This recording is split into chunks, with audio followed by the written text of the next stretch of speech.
Episode number 8 में मैं आप लोगों का स्वागत करता हूं। आज हम बात करेंगे झरिया में जो कोल की फायर्स हुआ है उसके वजह से एक ये अंडरग्राउंड फायर हुआ है, तो क्लाइमेट के लिए क्यों डिजास्टर है, क्योंकि अंडरग्राउंड आग लगी है, हमें क्यों फर्क पड़ेगा, बात करते हैं। पहले समझते हैं हुआ क्या है। आपकी नजर में नहीं आई होगी, हमारे लिए तो अभी कॉकरोच जनता पार्टी की चर्चा ज्यादा जरूरी है, परंतु जो इंपॉर्टेंट खबर है उनके बारे में चर्चा ही नहीं होती। झरिया करके एक जगह है झारखंड के अंदर, जहां पे coal seams underground have been burning continuously for decades से 10-20 साल से वहां आग लगी हुई है। Instead of normal fire on the surface, fire is happening deep underground inside the coal deposits where it can slowly burn for years and even centuries. सालों तक, शताब्दियों तक ये जल सकती है। ये कैसे स्टार्ट होता है जी?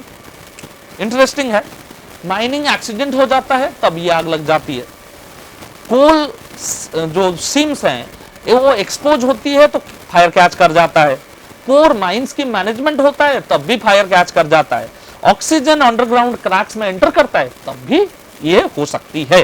कोल बेसिकली कार्बन रिच फ्यूल है जो मिट्टी के नीचे रहता है, उसको खोद कर निकालते हैं तो हमें इलेक्ट्रिकल एनर्जी भी प्राप्त होता है।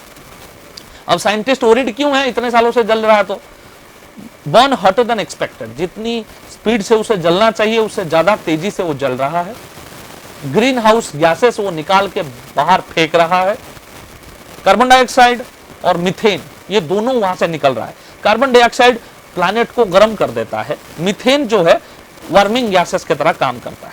तो मीथेन पर्टिकुलरली डेंजरियस है। 20 साल में फार मोर हीट CO2 प्रोड्यूस करता है मीथेन से। Even leaks matter. Why hotter fires matter? Hotter underground fire के वजह से टॉक्सिक पोल्यूटेंट्स बाहर आते हैं, जैसे सल्फर कंपाउंड्स हैं, जैसे स्मोक है, जैसे डेंजरियस पार्टिकल्स हैं, जो ना कार्बन मोनोऑक्साइड की पार्टिकल्स आ जाती हैं। ये वर्षन करता है asthma, lungs disease, heart problems, caused land collapses. उसके वजह से लैंड कोलैप्स भी कभी कभी कर जाता है। Road cracks, home collapses, land becomes unstable. Climate scientist क्या बोल रहे हैं साहब? These fires are often underestimated climatic sources। इसको मॉनिटर करना मुश्किल है, दिखता तो है नहीं, लॉन्ग लास्टिंग होती है। मीनिंग गवर्नमेंट्स में under estimate its actual emissions. ये ऑब्वियस बात है, जो आपको दिखता नहीं है मैं उसको लेके सीरियस होऊंगा क्या? जो मुझे दिखेगा उसको लेके मैं ज्यादा सीरियस होऊंगा। बट साइंस उसी चीज को तो उजागर करता है। ग्लोबल वार्मिंग के बाद 50 साल से चल रही है, तभी हमें अब वी कैन मेक सेंस अब क्यों इतनी गर्मी हो रहा है। दिल्ली में इतनी गर्मी मई में कभी नहीं होती थी 5 साल पहले, है कि नहीं? जो यहाँ 5 साल से रह रहे हैं वो देख रहा है टेम्परेचर 2 डिग्री 3 डिग्री ज्यादा आ रहा है। कभी कभी झेल जाते हैं, बॉडी को ट्रेन करना पड़ता है। You have to train your body. उसके बारे में कभी और बात करेंगे।